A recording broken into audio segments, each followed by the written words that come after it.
Hi, my name is Di and I'm a hobby quilter and I enjoy free motion quilting on my vintage Singer 201 machine.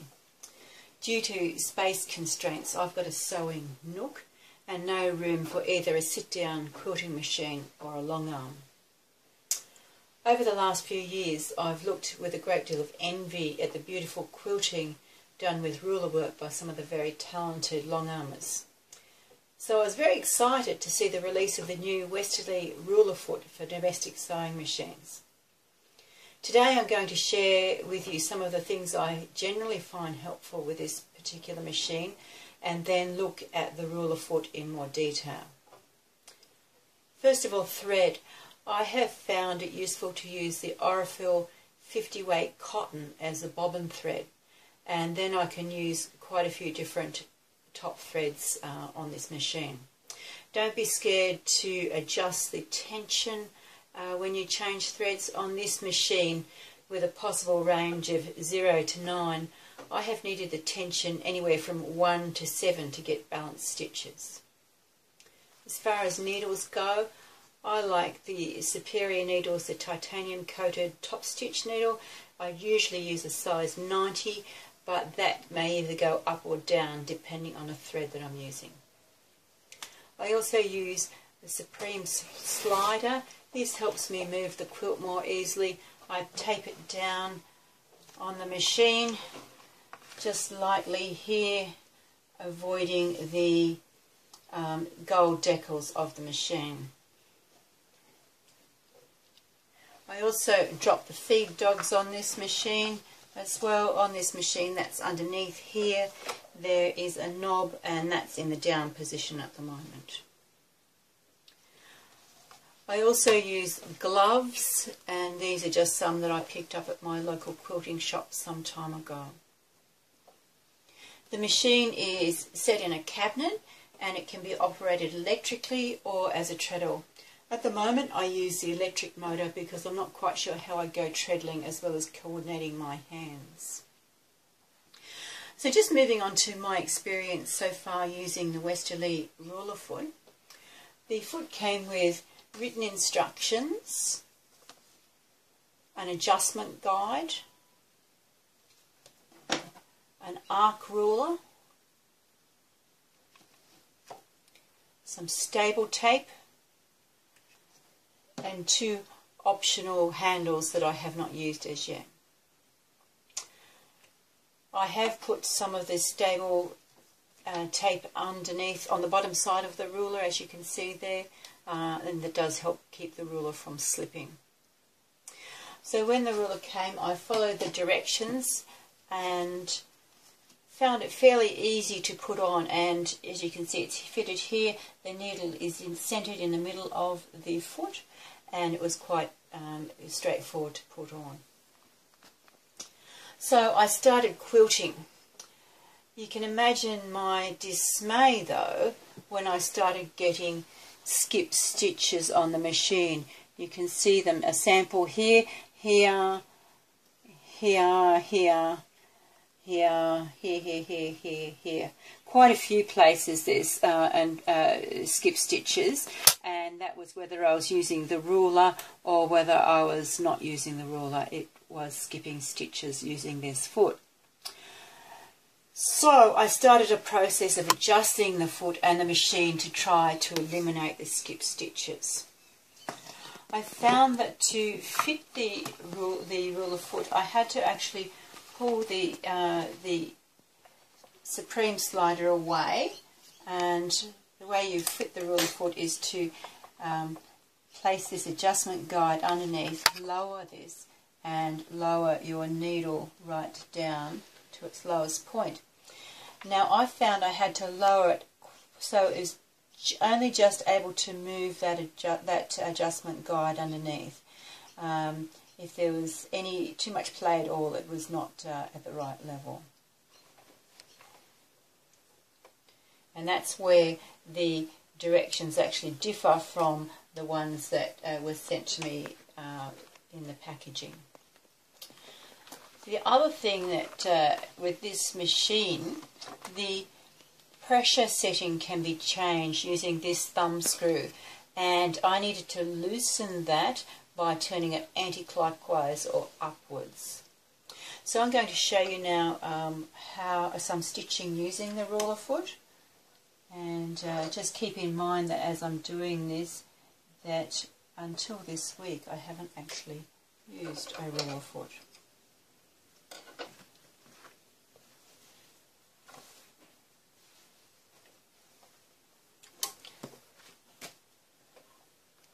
Just bringing my bobbin thread to the top. And I'm using a polyester 40 weight thread as the top thread today. And I will put my gloves on because I just find it a little easier. That's one of those things that's very much a personal preference.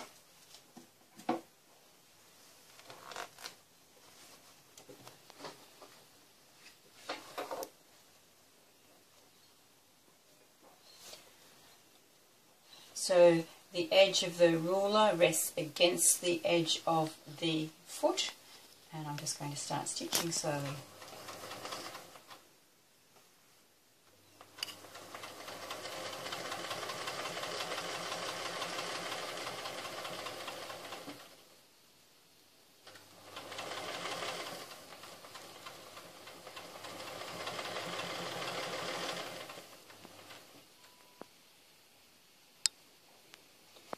The ruler can be moved to all sides of the ruler foot, and it's an equal 1/4 inch on each side.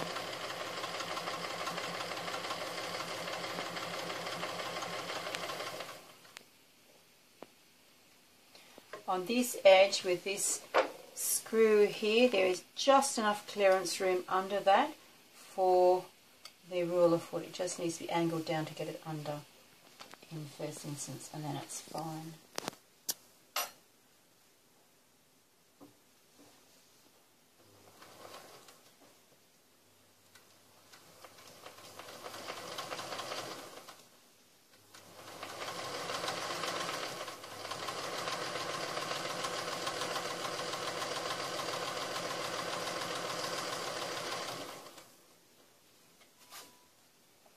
And it also fits just underneath that. Whoops, I don't have the needle down there. Under the back section of that.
So that is a small sample of the quilting, and I'm happy to say that there has been no skip stitches in that section whatsoever.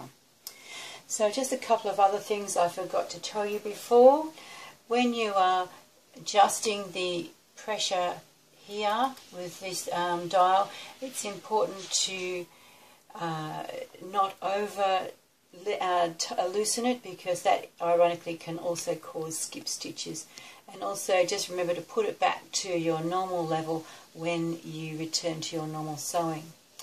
So that's it for today. I do hope that these hints have been helpful for you with setting up your vintage machine for free motion quilting, and happy quilting!